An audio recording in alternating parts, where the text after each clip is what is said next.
Hey guys, we are going to be taking a drive with our doggo in the back right there.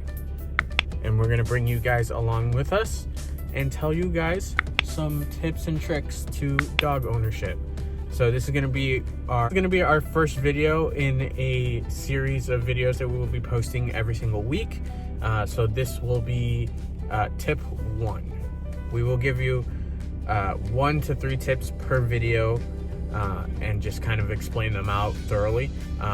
So today we will be talking about...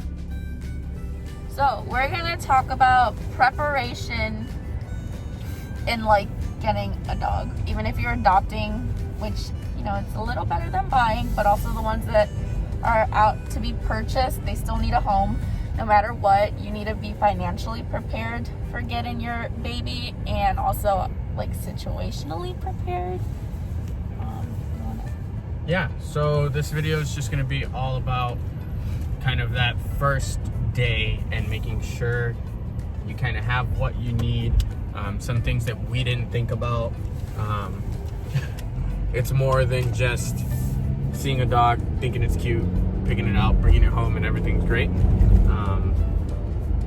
So yeah, here we go. Okay, so when we got our puppy, we didn't really know we were gonna get him, which was kind of something I wish we would have known, if that makes sense.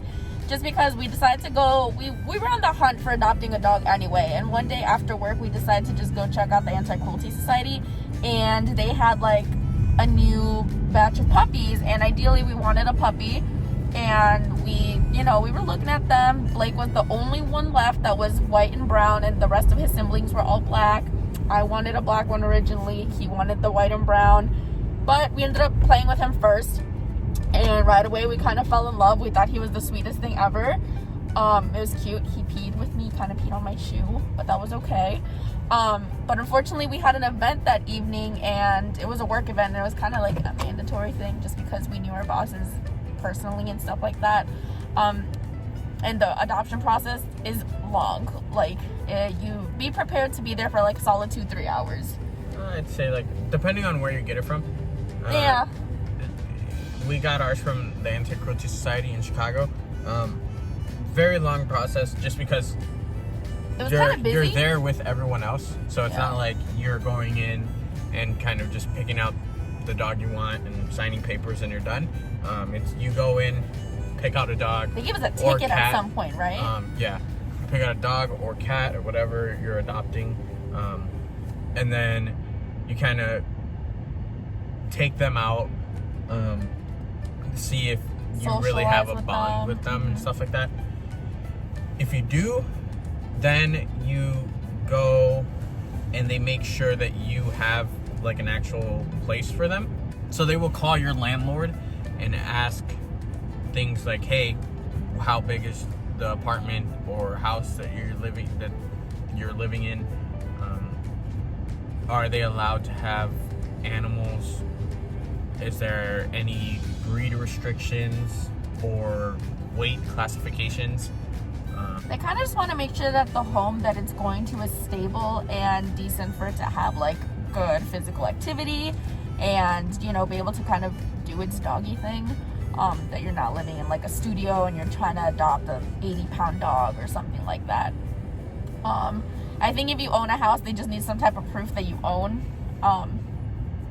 But yeah, that's about it when it came to like where you live.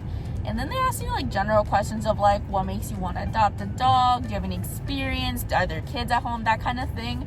But I think when they're looking more into like your other surroundings that isn't your like house, I think that's mostly applies to when you're adopting an adult dog, just because like some adult dogs aren't good with kids, so they're gonna ask, hey, do you have kids? Some adult dogs aren't good with other dogs, so that's why they might ask if you have more pets or dogs at home. But with the puppy, since Blake was only about 7 weeks old when we got him, I don't think any of that really applied, just because like he could be trained to like dogs, trained to like people. It was really just kind of up to us and how we raised them.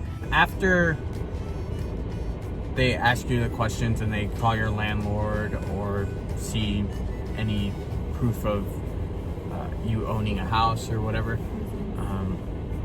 then what they did for us, and I know this is different depending on where you are getting the dog.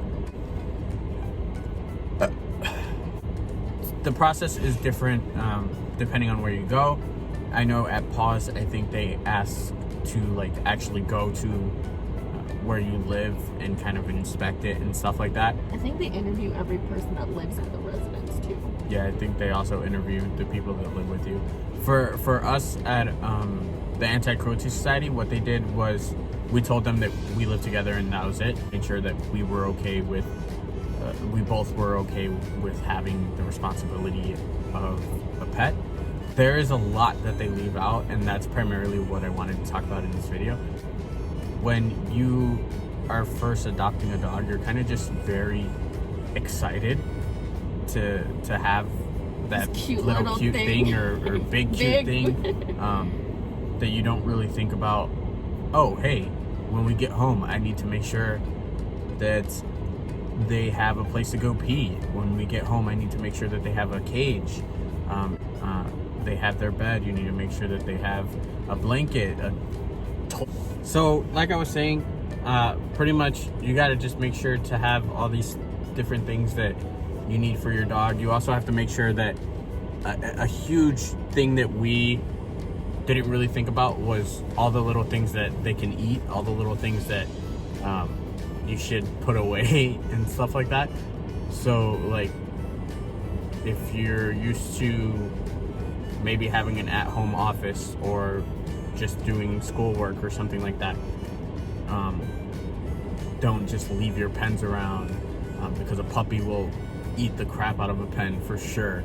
Or Staples. yeah, like staples, or like a issue that we had sometimes was like paper clips for some reason, or just like any little random thing. Don't leave it out. So that's a big thing, just like kind of making sure to kind of like you were saying, like kind of, yeah, like baby proofing your apartment or your house, or even sometimes your backyard. For example, we got her uncle a pug last year, and we never really thought about like clearing out the backyard at all, and she would eat rocks. So I don't know if you guys know or not, but a puppy eating rocks is not that great. So luckily she passed them pretty easily and stuff like that, but it's easy to... There's a puppy and I think Blake's gonna bark.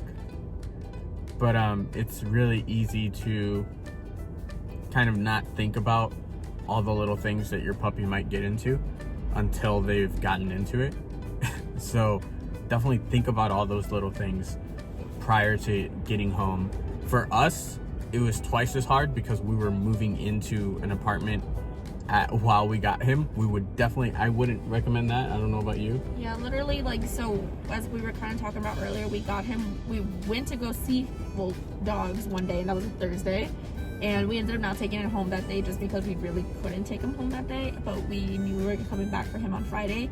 That Friday, we moved from Chicago to Champaign because we were going back to school, and that morning Danny went to go pick him up, and straight from the shelter drove 2 hours to Champaign, and it's kind of a pain in the butt with the moving. My sister was great. She was able to like really just walk him, play with him outside while we were getting all our furniture in. Blake's probably gonna start barking. Yeah, there he goes. Here's little growl. He's growling in the back because he sees a dog or a puppy. And now he's starting to cry. But yeah, so definitely don't adopt a pet during a move. During a hectic time. Like, try to avoid that. We kind of just saw Blake and, I specifically saw Blake and fell in love with him. I knew that I wanted him to be my puppy. And then as soon as we took him out and kind of played with him a little and got to know him and his personality, she fell in love with him I think like I cried leaving. Yeah. we had to leave him, like we said, we had to leave him, and we had him like on hold and everything. I don't understand why they couldn't just give him to us, but they had to go through paperwork, so it is what it is. But we had to go to a work meeting thing, so we ended up having to leave him there for an extra night. And we felt so guilty, even though he'd like never known a night at home yet. He was only what, 2 months? Yeah, he was 7 weeks. So not like barely about to hit 2 months. He was a little pup, but we had to leave him there, and we felt so bad. And He also had kennel cough. Yeah, he had kennel cough, so he was coughing. He's so cute. But we ended up having to leave him there and then go back the next day to pick him up first thing in the morning. I actually went back alone first thing in the morning. And then another thing I would love to tell you guys is, please, if you're adopting from the Anti-Cruelty Society, have a cage, because if you're sorry, I got a notification. If you're adopting from the Anti-Cruelty Society, definitely make sure, one, have a cage, like she said, a traveling crate, that kind of thing. They are so expensive at the Anti-Cruelty Society, like absurdly expensive. We paid too much for this. Yeah, we bought Blake, or adopted Blake. Also, I'm not sure if everybody knows this, but when you adopt a animal, you have to pay for them still. There is an adoption fee. Sometimes that fee is waived. Usually for older dogs, sick dogs, or like depending on the time of the year, if they like need to get dogs out of the door so that they can have more dogs, then sometimes you'll see that the adoption fee is waived or reduced greatly. For him, it was not. It was 500? It was 500, yeah. Yeah, I believe it was 500. The adoption fee for him was 500. We bought a cage from there. No, it was like 200. Are you serious? Yeah, it was like $200 for a puppy, for a small puppy. But that's how much the cage was. But I will say, Anti-Cruelty Society did a great job at giving him. They gave him his first leash, his first collar, a little jacket, like a little Kong jacket. It was like a little puffer. A bag of food. Bag of food to bring him home with. So they do a good job at kind of making sure you're starting off on the right foot. But it's that other stuff that you got to think about too. That, like, how am I getting my new puppy home? Me, I was alone and I had to drive 2.5 hours. I 100% was not thinking, how am I getting my puppy home alone in a car when he's never been in a car before, most likely, or if he has been in a vehicle, it's been probably very scary for him. And first thing he did, I thought, hey, I'm gonna take him, walk around a little bit, see if he has to pee. He didn't, obviously. He wasn't potty trained yet. So I don't know what I was thinking. He was just walking around, like, I don't know what I was thinking. Yeah, I don't know what I was thinking. I just thought, oh, he didn't pee, so he must not have to pee. I put him in the front seat of our old car, thinking, okay, cool, he'll sit there, be a good boy, and I will like situate the back. build the crate really quick for him and put a puppy pad down in the crate and let him sit back there in the back. Didn't work out that way. Ended up being really hectic. He peed in the front seat. That was the first experience I had with Blake as him being mine.